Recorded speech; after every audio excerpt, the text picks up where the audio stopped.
Thanks for joining us, everyone, for another edition of Weekend Winners, but this is a special edition proudly brought to you by AQWA, and this is the first of three big nights coming up at Albion Park. It's the Tab Constellations, our feature tomorrow night, the inaugural running of the AQWA Construction's Rising Sun, a new race on the calendar, and what a race we've got coming up tomorrow night. This is going to be spectacular. Krug, the Kiwi raider here, taking on Expensive Ego, and copy that, amongst many others. It is truly a sensational race. So there's a lot to look forward to as far as this night is concerned. Our form analyst here in Queensland is Darren Clayton. He joins me in studio. Darren, this is our time to shine here in the Sunshine State, and what a card of racing we've got coming up.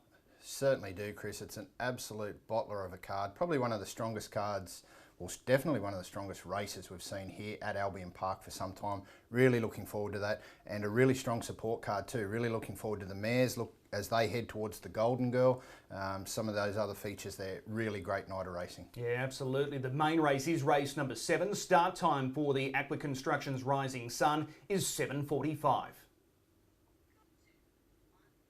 The first of our features that we're going to focus on for Saturday night is race number 4. This is the AQWA Construction's Fleur Ladyship Stakes. This is an all-important lead-up to next week's feature, the Group 1 Golden Girl. Darren, this is not an easy race to assess, in particular when you're trying to map this race. The key runner is number 1, the early favourite, our Princess Tiffany. We've seen her here before. She's a proven big race winner, but there's plenty of power on her outside. How did you map this race? Yeah, certainly is going to be a lot of power. We've got Saucy Dreams in gate 5, Pete McMullen driving her. Miss Ruby Sunshine to her inside is also a fast beginner. Let's not forget our Princess Tiffany. She does have good gate speed herself. Coming off a little bit of an unorthodox preparation, her last start being down or taken across to Tasmania for some longer races there, but she's got gate speed, she's got gate 1. I think they want to use that, and from there she's a $1 million earner, so let's not forget that either. So I think she's in front. She's certainly got the class to hold on, so whether the amount of pressure comes that we expect, it could possibly set it up for a swooper, but our Princess Tiffany, definitely the class runner in that field. Okay, so you've got her leading at the bell here in the Ladyship Stakes, the Fleur Ladyship Stakes. What are your selections for this feature? I'm a little bit concerned about her being first up and the speed that they will go here. So I've just gone for a little bit of value in Gerarda's Delight. The way I've mapped her, she ends up on the back of our Princess Tiffany. Was a good winner 2 starts ago, flying along the inside. She's a good swooper. If she's there, ready to go in that passing lane, that map goes how I see it, I think she might just be a bit of a blowout here. So I've marked her on top from our Princess Tiffany. Spellbound for Nathan Purdon, absolutely flying this mare. Her win last time out at Menangle, super. It was only a small field, but the time was absolutely scintillating. And Scarlet Babe, low flying for Vicky Rasmussen. Yeah, I'm going to stick with the favourite, number 1, our Princess Tiffany. As Darren outlined, she's a $1 million earner, so she's the class runner of the field, and she's a proven big race winner here at Albion Park, a previous winner of the Queensland Oaks. The preparation, as Darren outlined, a little bit unorthodox, but she's got gate 1, Dean Braun prepares, Luke McCarthy drives. Tick, tick, tick for me, so I'm going to stick with her. How it plays out early, I'm unsure, but I think she's going to be the class runner, and she's the horse they have to beat. 2, Scarlet Babe, the local mare, absolutely flying. She's going to be in a really good spot here from gate 2. She'll be a real threat. 7, Spellbound. The only thing against Spellbound is the draw. That's just nasty. Gate number 7 over a mile. She'll have to be at her absolute best here, Spellbound, but she indicated that she's pretty much at her peak with that performance at Menangle last time out. And 3, Famous Short, another local mare that's going really well. Excellent effort here last week. 1, 2, 7 and 3. They're our thoughts for the Fleur Ladyship Stakes coming through as race number 4 tomorrow night. Let's move across now to race number 6. This is another Group 3 feature. This is the Mr. Feelgood Open, and we get to see King of Swing strut his stuff again. As we know, he's unbeaten here at Albion Park, 2 for 2. Darren, he goes around over the 2,138 metres. He bypassed the mile feature last week. How did you map this race here with a lap left to run? Yeah, I think he ends up either outside the leader or just waved on by either option there. He is the king, and I think he deserves the respect that he should garner from, regardless which gate he's from. So he gets forward, he gets somewhere up near the speed. He's going to be, obviously, he's a big danger. he's going to win this race. I think it's going to take something really special to beat him, and I can't foresee that happening. Spankem, not really sure where he's at. He got run down over the mile last time out. You know, he needs to lift. He gets Mark Purdon on this week. Just a little bit of a change up there. So let's see what happens there. I thought he probably gets forward early. I think they need to be aggressive again with him. Ellmers Image, he was a good winner on Tuesday. He should be just in behind the speed. And from the back, a couple of the swoopers. Clint will do his sectionals on Tuesday behind Ellmers Image. Absolutely breathtaking. He's run home low 54 and sub 27. So he'll be thereabouts. And LL Cool J, he steps up to the plate against the big boys. He dipped his toe against better quality opposition in that Redcliffe Cup. This is his time to really see if he's up to a race like the Blacks of Fate. Okay, so looking at those positions at the bell there, you've got Spankem in front. Interesting driving change. Mark Purdon reunites with Spankem, so is he going to get the best out of the former Miracle Mile winner? He possibly could. I'm not sure where it actually, whether it's just a case of getting Mark back on just to reunite and see if he can see if there's any differences to what last time he was in work going around with him. So he's definitely not losing anything. Yeah, that's for sure and certain. So our thoughts there for the Mr. Feelgood. Like Darren, I'm tipping King of Swing. He's unbeaten here at Albion Park. His record overall is just phenomenal, really, and he's right at the peak of his powers as he progresses towards next week's Sunshine Sprint, the week after the Blacks of Fake, a race he won back in December. So I'm tipping King of Swing. Ellmers Image, this is a lot harder than what he beat on Tuesday. I think he'll gain a lot of confidence from that run, so he'll race well from the inside gate, and he's got Amanda Turnbull driving. Colt 31, this is probably in many ways a great opportunity for him to really, showcase his talent again with those big races just around the corner. Thought he was more than okay last week, and Spankem, like Darren said, probably just a little disappointing last week. He was able to lead up before being run over behind, copy that, so he's got another good chance here to find the winner's circle. But I'm going with the favourite, the obvious selection there, 6, 1, 4 and 5. That's the Mr. Feelgood. We look now at race number 7. This is our main event this Saturday night on the opening night of the Tab Constellations. It's the Rising Sun for AQWA Constructions, a Group 1 feature worth $250,000. But if a 3-year-old, either Krug or Cashed Up, proves successful, there's a $100,000 bonus there for connections. So there is plenty at stake, and there's been plenty of banter about this race for a long time now. Tab have come to the party. We've got the chance to share in $60,000, a projected first 4 pool. I think that estimated pool is around 10,000, so they're projecting that pool to exceed $60,000, hopefully a little bit more, because I think there'll be plenty of big players keen to play in this race. It's an outstanding field. Darren, where do you have these runners at the bell in the Rising Sun? I've agonised over this race all week, tossed and turned as to where they end up. I've gone through a number of different scenarios. I've come back to the logical one of Krug in front. He should have the speed to lead. I don't think there's anything out wider other than Kowalski Analysis that really is going to take a decent shot at him. I think that allows Krug enough time to hustle forward and hold that lead. It all depends on that first 600 metres to first 500 metres even to that point of the mile, the lead time. How fast they run that is going to determine the chances of a lot of horses in this field. If it's too quick, it's going to bring those back in the field once they settle down into the race. If it's nice and steady, Krug or the horse that gets up outside him, which I'm tipping will be Expensive Ego, it certainly gives them every opportunity to fight off the swoopers. So I've got Krug in front. I don't think Kowalski Analysis gets across. I think at some point Luke McCarthy needs to get around to sit outside Krug, and from there it's a case of where the swoopers line up. I thought Copy That might just be left exposed 3 wide, which will make it a little bit tough for him. If he does get a card into the race, well, he's certainly going to be there and ready to fire. That last 100 metres that we saw of him last week, absolutely breathtaking. The way he sprinted up that when Anthony Butt right lined him, absolutely phenomenal. Bundoran, he's a run-on horse, so where he ends up in the run, another concern. Amazing Dream, a bit had been spoken about her during the week, that a little bit of a forgotten mare, an Auckland Cup winner.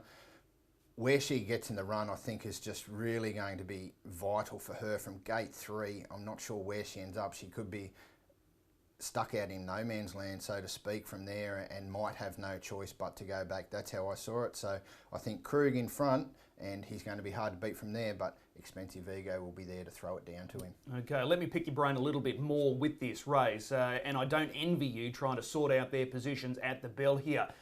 Kowalski analysis, daring move by Victorian trainer Matty Craven, attacking this race fresh up. He hasn't raced since March. Yes, he's had a number of trials, but he's going up against, A-grade quality here, and he's fresh. We all know he's got gate speed. What's a suicidal lead time at Albion Park for 2,138 metres for those that are looking at Krug and probably to a lesser extent Kowalski analysis? Yeah, certainly. If it's anything above 36, it's going to favour those at the front. The average being around the 30, 36 and a half up to 38. Anything below 36 is going to be suicidal for those at the front. Even, we get down to 35, low 35s, it's going to be a big concern for those at the front, and certainly brings those back in the pack that I sort of mentioned before. The first 600 metres of this race is vitally important to the chances of a lot of runners in this field. Okay, so who are you tipping on top? I'm going with Expensive Ego. He's 5 from 5 at Albion Park. His last defeat came at the hands of King of Swing in the Miracle Mile. He's had put a big picket fence together. Big race driver, Luke McCarthy, knows the creek better than anyone else. So I think Expensive Ego just ticks the boxes for me.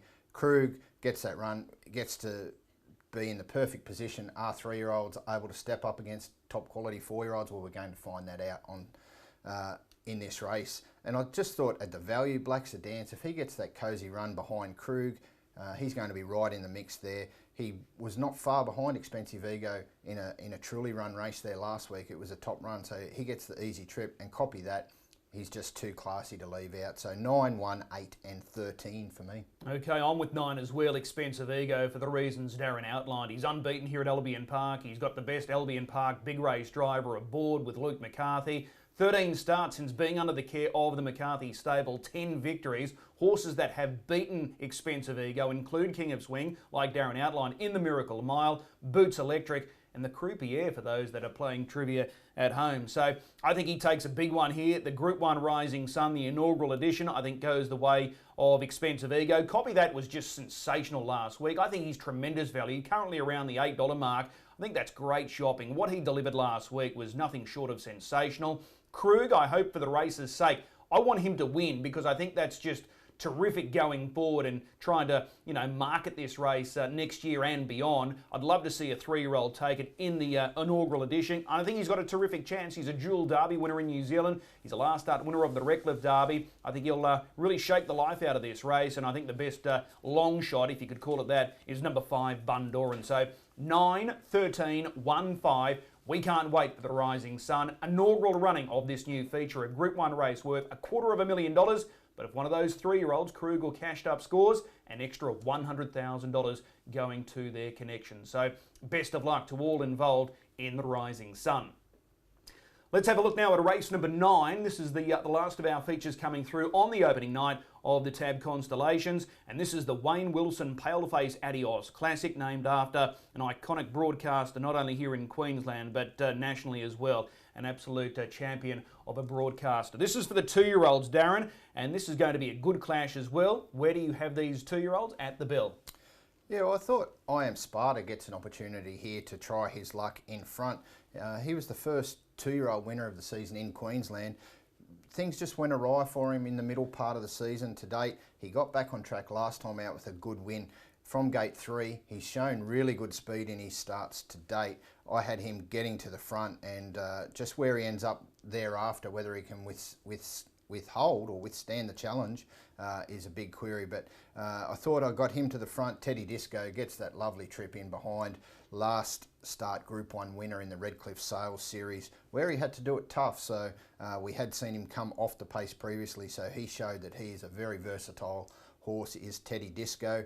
My Ultimate Baxter had him rolling forward to sit outside the leader. He was able to win from that position against older horses last time out, was My Ultimate Baxter. So he certainly got the strength to sit outside them and back to his own age here. He's 2 from 2 in his career, so he comes into the race fresh, which is a little query, but he's certainly be up to it. But Dangerzone, he's unbeaten so far. Teddy Disco would be unbeaten if he hadn't have met Dangerzone. He was second to Dangerzone on that occasion in the Breeders' Classic. So two very high quality 2-year-olds going up against each other here, as well as the other runners in the field. But Dangerzone on top for mine. I think he can either go forward if need be or sit back. I think he is the one to beat. So number 5, Dangerzone on top for me over Teddy Disco. Okay, so you're going 5 to beat 1 there, putting in 7 and then 4 as the play soaps. I think this is a great addition to the opening night of the Carnival, staging the Paleface Adios Classic on night 1, and it's drawn together an outstanding field. Dangerzone unbeaten, 3 for 3, already a proven feature race winner. Teddy Disco, beaten once, that was at the hands of Dangerzone, and then we've got my Alderman Baxter, who's unbeaten, coming up from Sydney for trainer Jared Alchin. Very good race, but I'm sticking with Dangerzone as well. You can't knock this guy. He's been so impressive in each of those 3 starts to date. So he's the on-topper for me. 1, Teddy Disco, last start Group 1 winner. He comes back to Albion Park. Again, he takes on Dangerzone. It'll be a completely different scenario this time around, so this is going to be a real good contest. 8, Speak the Truth. I think he's got a sneaky chance there following the pegs. He's shaping nicely in the 4 runs so far. And 7, my Alderman Baxter, he's certainly in the mix, but the draw is a little bit tricky there. Gate number 7. 5, 1, 8, 7 for me there in the Wayne Wilson Paleface Adios Classic. So there are our 4 features coming through on the opening night of the Tab Constellations. 10 races in total. Terrific program. Don't forget with Tab and their offer on the Rising Sun, it's race number 7. There is a first 4 jackpot of $10,000. That projected pool is expected to exceed $60,000. So well worth a shot, the first 4 there on the Rising Sun. So first 4 pool of $10,000, the projected pool $60,000. Hopefully a little bit more will jump in as we get closer to start time. So that's all coming up tomorrow night at Albion Park. A couple of key drivers with excellent chances tomorrow night include Brendan Barnes and Pete McMullen. Let's get their thoughts ahead of the big meeting coming through tomorrow night. Brendan Barnes, he's set for a big carnival, no doubt about it, with the Tab Constellations over the next 3 Saturday night. It's Rising Sun night Saturday night, and Brendan Barnes has a drive in the Rising Sun, the inaugural edition. More on that in just a moment, but Brendan's with us now. Brendan, appreciate the time. No worries, Chris, thank you. Exciting night coming up. Yeah, it is for sure. Exciting couple of weeks. Yeah, absolutely. Let's start with race 1. You're down to drive Sam Is Perfection for Jack Butler. Sam Is Perfection's going really well. He's been unplaced at his past 2, but sectionally, he's still been really good. Yeah, his run last week was terrific, and even the run before was really good as well. So, yeah, he's going good. Obviously, he's drawn bad again, but he'll run a good race. This looks a really even field here. So how does it play out from gate 6 for you? Yeah, he's just a nice little sit sprinter, so we just got to go back and hope that the tempo is pretty genuine and he can get into the race somewhere. But he's sort of, yeah, he's running the same race week in, week out. He's always hitting the line. Okay, and just looking for tempo here, it looks like you're going to get a fairly solid speed throughout. Yeah, you'd think so. Okay, so you're giving him some sort of chance here each way? I think so. If it's genuinely run and he gets a good toe into it and he's sort of not too far off from coming around the home corner, he'll run home well and could sneak into the money. Okay, let's go to race 3, the Rock and Roll King. I find this a really intriguing race, and he comes up with gate 2. Firstly, can you get across number 1, Chamonix? That'll be definitely the plan. I think if he can get across early, I think he can nearly lead and win that. It's a step up in some way, but you're still learning about this guy, and I still feel that you haven't got to the bottom of him yet. So this is a good test for him. Yeah, for sure. We think he's a pretty nice horse, and sort of last week it probably looked like he had his chance, but he wasn't really happy going back to the inside of him. He probably should have won, but just pulled him back to the inside, and he got a bit sort of unbalanced and didn't really race genuinely up the straight. So hopefully he can sort of not have to go inside a runner this week. Okay. Do you feel he's best in front or utilising that booming finish that he possesses? Yeah, I'm sort of not really sure yet. I think over the distance he might be pretty good in front. Obviously being a Kiwi, he's raced a lot over the longer distance, and sort of when he come over, they said he was a really noted front runner and he's got good gate speed. But yeah, we've seen that he can definitely win from behind too. Do you think it's an odd mix, this lineup on Saturday night? Yeah, it is for sure. There's sort of a few there. It's going to be a very interesting race. Okay, race number 4, the Fleur to Lil Ladyship Stakes. Your driver's Gerardo's Delight. No doubt you're hoping that 1, our Princess Tiffany, holds up from the inside. Yeah, I think it'll be an absolute smoke show early, that race. There's plenty of speed off the front line, and I think it'll be a pretty sharp mile. If you're sitting behind our Princess Tiffany, and if she's able to hold up, do you look like the winner at some stage in the straight? I think so, and I think with the sort of right luck and and right trips and right tempo, she can definitely win one of these big races. Sort of, she's got great speed and she's just absolutely low flying at the moment. Yeah, she was just luckless last week. Yeah, she was. She was bolting all over the back of them, nowhere to go, and sort of with her slides up, which she normally just goes like a rocket when you pull them. So yeah, she had plenty left. Okay, so your chances largely depend on our Princess Tiffany, the favourite, holding up. If she does, you're right in the mix. If not, you're driving for luck. Yeah, for sure. And she's sort of got a muster to sort of hold their backs too. She's not the best gated early. She can sort of struggle a little bit, but she's been sort of getting through a lot better behind them last week. She sort of probably didn't follow out as quick a one, but she sort of followed through pretty good. But yeah, we'll just have to hope for a little bit of luck, and she'll definitely make the most of it if she gets it. The Rising Sun is race 7, the inaugural edition, like I said earlier. Cashed Up is your drive. He's one of the 2 3-year-olds lining up here. Barrier draw was done Monday night. You had the choice of either 1 or 2. You've landed 2. What were your thoughts there? Obviously, 1 would have been great, but, you know, we're just pretty thrilled to be a part of it. So where do you think you're going to be sitting soon after the start here? Because we're all talking about this early pace battle with Krug trying to hold up, Kowalski analysis in the middle of the line there. Where do you think you're going to be sitting? Yeah, it's going to be pretty interesting. I see they come out and said Krug won't get crossed, so that's a pretty bold statement. But, you know, sort of they go hard that early, spots could open up on the fence, sort of might nearly be able to get 1 or 2 fence, and sort of if one of them appears, we'll definitely take it with open arms, but we'll just have to wait and see sort of what's happening. Okay, so you're keen to get to the fence. What about the 2,138 metres? It seems like the longer the better for this guy. Yeah, for sure. He was awesome at Redcliffe in that derby when he did plenty of work, so I don't think the trips are worry at all. And just going back to that Redcliffe derby, he should have run second because just going down the back, he just copped that little bit of a check, and that probably proved crucial, and that was probably the difference between running in second and third. Yeah, it did for sure, and sort of after that check, it probably took him about another 300 metres to sort of compose himself and sort of get back down and in his rhythm again, so, and he still hit the line after that, so his run was full of merit at Redcliffe. So can he run top 6? I think if he drew 1, I would have been a real confident sort of, that he'd run top 5. So we're just going to have to rely on a little bit of luck and hope we get a little bit somewhere. Okay, if you weren't driving Cashed Up out of the big trio, Krug, Expensive Ego, copy that, which one would you want to be sitting behind? Probably from the draw, probably Krug, sort of now he comes out of 1, but it's hard to go past Expensive Ego and what he's done sort of since joining the Luke and Belinda McCarthy team. Like his run in the Miracle Mile was outstanding, and copy that, his run last week was magnificent.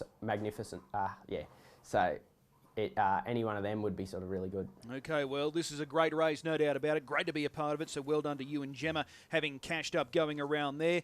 Later in the program, we've got to talk about a few others. One Night Out in the Trot. Didn't get away cleanly last week. What about this week over the shorter trip? If he gets away better, can he feature? Yeah, I think he probably should get away a little bit better. I was probably just a little bit overcautious with him last week. I galloped one away earlier in the night, and I sort of just wanted to make sure he got away safely. But I think his run was actually a lot better than it probably looks on paper last week. If he sort of got up and followed Gold Chain through, and sort of she left him for speed down the straight. And I think if he was following any other runner, it sort of probably would have looked like he ran a really good race. So I think, we're really happy with that. Okay, value chance there, One Night Out. And what about in race 9? This is the Wayne Wilson Paleface Adios Classic, Dangerzone. In many ways, this guy's been able to float under the radar, believe it or not, despite being unbeaten 3 for 3. How do you assess his chances here? Yeah, it's going to be a pretty difficult race. A couple main dangers are drawn sort of inside us, and we'll have a good head start on us there, but we'll just have to sort of wait and see how it pans out, and he's definitely got the motor that he can be right in the finish. Has he surprised you in each of the runs so far, like from start to start? Has he got better? Has he got stronger? Has that surprised you? Yeah, sort of. We had a good opinion of him from his first trial. We drove him off the speed, and he went really nicely, and then his first race start, he just went sensational, driven off the speed again. But yeah, he probably really surprised us in that Q-Bred Classic race as to sort of how much bottom he actually had. Teddy Disco's only been beaten once, and it was you that brought him undone with Dangerzone on that occasion. He's since gone on with it. He's a Group 1 winner now, and he's got Barrier 1. Is he the main threat? I think so. I thought his Redcliffe run was super, and he'll definitely be hard to beat. Will this be Dangerzone's last start before the triad in a fortnight? Yes. Okay. Is he the best? Have we got to wait till the very end, your last drive on Saturday night for your best? Oh, I'm going to go left field and go Rock and Roll King. I think he might be my best there on Saturday. Okay, so race 3, number 2, the Rock and Roll King. But overall, it's a really good book of drives. Really appreciate the time, and we'll see you trackside. Thanks, Chris. Well, Leader Peter now joins us. Pete McMullen with his book of drives on Saturday night, night 1 of the Tab Constellations. And Pete, you've got a drive in the Rising Sun, which is our feature. It's an exciting time this time of year, but this is an exciting night, I should say, with the inaugural running of the Rising Sun. Yeah, it's it's sort of going to be a great concept and the first of hopefully many, and hopefully we're not going to be the only Queenslander moving forward. Yeah, absolutely. Let's go through your book of drives. Major Do It. Race 1, number 1. He's got the inside gate, obviously. He's not out of it. His last start third was okay. Yeah, it's a pretty strong race this, but he certainly is racing well and he's got the good gate. So, fingers crossed things sort of work out and hopefully he can show us how good he is. Is Balraj the horse to beat? Oh, he probably is, but I think the whole field are, all very capable. Okay, well that's race 1, number 1, Major Do It. Let's move across to one of our features here on Saturday night. Race 4, the Fleur de Lille. Saucy Dreams, you were down for Miss Ruby Sunshine and Saucy Dreams. Was it a tough choice? It was. Probably would have loved to have driven Miss Ruby Sunshine. I think, with the barrier draws, I think she's probably going to race well, but Saucy Dreams obviously are sort of committed to her and, she really sort of suits my driving style, so we opted that way and, we're pretty happy with how she is and she's, purposely sort of targeted at this race, so fingers crossed it all works out. Like most races, start's vital. This race over the mile, the favourites drawn gate 1, our Princess Tiffany. Do you think our Princess Tiffany can hold up, or do you think Miss Ruby Sunshine can get across? Yeah, look, I probably don't know how some of these horses sort of line up with gate speeds. Obviously, they all come from different places around the country and New Zealand. So, but Miss Ruby Sunshine, she's electric off the gate, and you'd think she'd have to go close to clearing, which if she does, it's going to change the entire race a bit. So yeah, we'll have to just sort of wait and see how much gate speed some of these horses have got and see where we end up. Ideally, you want to be in front with Saucy Dreams, but do you think you might get parked out here? Yeah, it's a big possibility. Like, she sort of showed us that she's best in front, but, obviously when you're racing these class mares, they're not going to want to sort of just sit on you. They can go the same sort of time she can, so we'll have to just sort of wait and see how much gate speed she's got as well and see where we end up. Both back up next week in the Group 1 Golden Girl? Yeah, providing they race good. I think if they probably don't run at their best this week, they're going to struggle to get in the start. Obviously, a lot of Queenslanders get overlooked. Okay. Race number 5, we've got the consolation for the Rising Sun. The stable has 3 runners here, Big Wheels, Will the Wizard and Adam Crocker. Again, was it a difficult choice? Yeah, it was extremely sort of difficult choice, this one. Obviously, Big Wheels, he's preparing for the derbies and, although he's been beat his last few, his runs have been really good and, you've got Adam Crocker at the back there. He's been beaten once in Queensland, so his form's super and, probably looks a pretty good draw for him as well. So to stick to Will the Wizard, it was tough. It was a very tough choice, but we're sort of happy with how he's been progressing. And Saturday night's the night he's been sort of aimed at for a long while. So we're hoping to have him sort of spot on this week, which is probably why we've opted that way.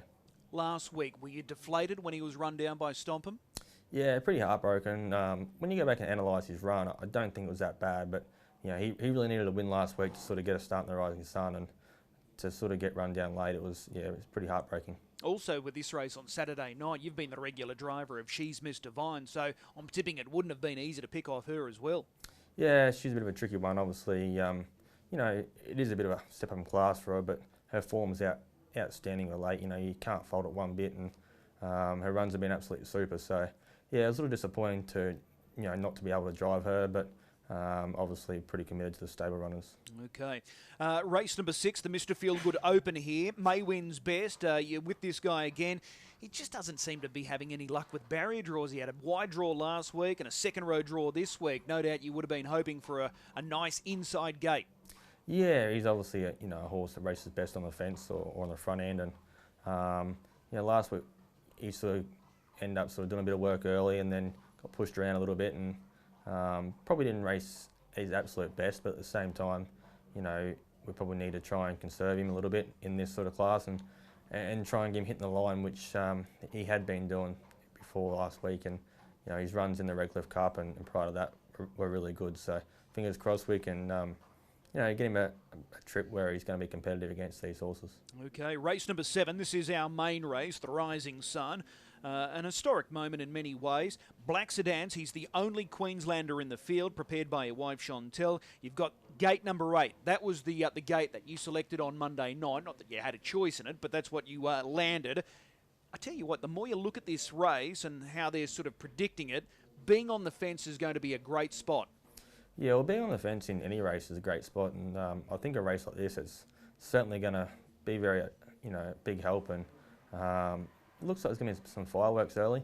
I originally sort of thought Kowalski was going to be able to clear, but some good judges reckon Krug's going to be able to hold up. So it's going to be interesting to see what happens there early, and hopefully we're just sort of sitting in behind them, not burning too hard, and hopefully they keep a solid pace. And if that does all happen and go to plan, we still could be with a shot. What's a suicidal lead time in your opinion for Krug here?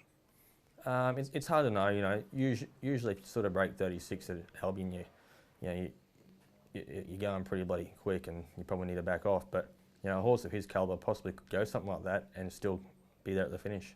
Okay. Now, Baxter, he was so very game last week against Expensive Ego, who is the favourite for this race on Saturday night. Were you thrilled with his run last week?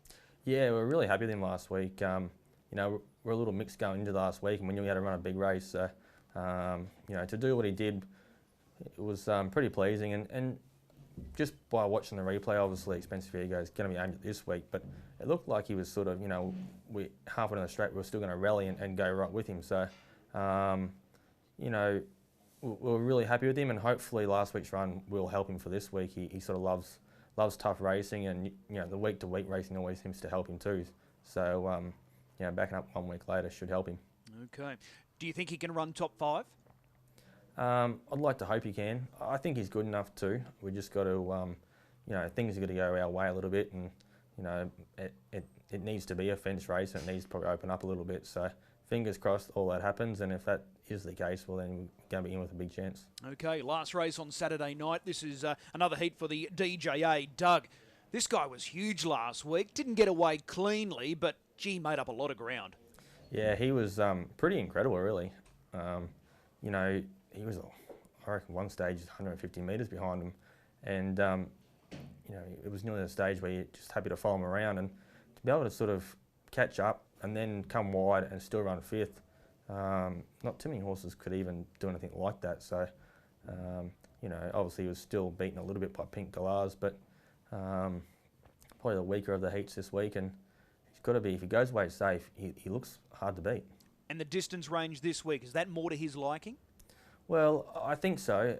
Obviously if you miss away, it's going to make it harder to catch up over the short, but if he goes away safe and trots away, I think he has to be a big shot. Okay, what's the pick of your drives at this point? Yeah, it's probably a little hard to say. If Doug trots away, probably be the pick. Yeah, just sort of hard to pick Saturday night. Such tough racing all through the whole entire card, and with all these Southerners up here, it makes very tough racing, and you can race excellent without winning a race. Yeah, it's great racing, exciting times, no doubt about it. This is night 1 of 3 for the Tab Constellations. Pete, appreciate the time. We'll see you trackside. No worries, Chris. Thank you.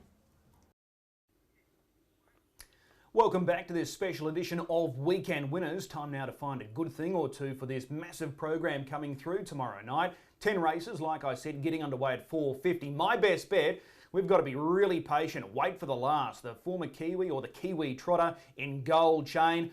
Unbelievably just beaten last week, but I think she can bounce back here. Yes, she's coming back in trip from the 2600 to the 2100 metres. I think she'll be better for the experience at Albion Park, and she can atone here. So I'm marking the best bet as race 10, number 8, Gold Chain. That's in a heat of the DJA Trotting Championship. For the first 4 plays in the Rising Sun, I think we focus on those 3 key runners. Krug, Expensive Ego, and Copy That. We'll play those 3 on the first and second line, and I think the place hopes are numbers 1, 3, 4, 5, 9, 10 and 13. We can play those numbers for both third and fourth. So $120 for 100%. You can play that to suit your own budget. And as far as the quaddie is concerned, races 5 through 8. I think that first leg, the Consolation, looks a little tough, so we'll play wide there. 2, 4, 5, 6, 7, 8 and 12. King of Swing, I think, is a standout, so we can just trim that up a fair bit. And then in the Rising Sun, numbers 1, 9 and 13, and we bring it home with numbers 4, 6, 7, 9 and 10. $105 for 100% of that dividend. Again, you can play that to suit your own budget, but they're my thoughts for Albion Park tomorrow night. It's a cracking program. Darren, I'm fascinated to see what you've come up with, not only as the best bet, just the dashboard as well. All that information each and every week. How did you see it tomorrow night? Yeah, so I've marked my best coming up in race 1. I thought we could strike nice and early. I've got the map of the one horse leading there, and I thought from there, Bright Energy will be camped right on his back and should be too slick. We've got Expensive Ego, obviously we mentioned there. Cash Us Back, I thought in race 2, gets an opportunity there to finish hard over the top of them. Mark Purdon, he's our driver to follow this week, picked up some really nice drives. Only has the 4 drives, but 4 quality steers he has. Spellbound, Captain Crusader, Spankem and Amazing Dream. As for a quaddie, playing that first leg, numbers 2, 3 and 6. Like you mentioned, Chris, happy to go 1 out with King of Swing in that second leg. The third leg, the Rising Sun, 1 and 9. And in the last leg, 4, 7, 9 and 10. So I thought we could play that nice and basic there. And then, of course, we've got that big jackpot on the Rising Sun. I'm playing that around with the numbers of 1 and 9 for first, being Krug and Expensive Ego. Then just throwing in Black Sedance and Copy That for second, and then playing a bit wider for those third and fourth positions, leaving out Expensive Ego. I think he definitely runs 1, 2. So 1, 3, 5, 8, 10 and 13 from 3, 5, 8, 10 and 13. So there's the dashboard, and that will be on the Racing Queensland socials. Yeah, you can find that each and every week, and another reminder about that first 4 jackpot there on the Rising Sun, which is race number 7. This is going to be a great way to start the TAB Constellations for 2021. 3 massive nights coming up here at the Albion Park Harness Racing Club. Night 1 is a ripper. Next week, so many features, including another new race. We've got the Rising Sun tomorrow night. The following week, we've got the Group 1 Golden Girl, and then we bring it to an absolute climax on July 24 with the TAB Blacks of Fate, the Derby, the Oaks, and a host of other features, including the Q-Bred Triad. So there's so much to look forward to. Darren, I'm sure I'll see you tomorrow night at Albion Park. It's going to be a ripper. Can't wait. It's been a build-up. We had a false dawn last year with the pandemic putting an end to this race. It's on this year, and what a race it's going to be. Really looking forward to it. Absolutely. The first of 10 races getting underway at 4:50.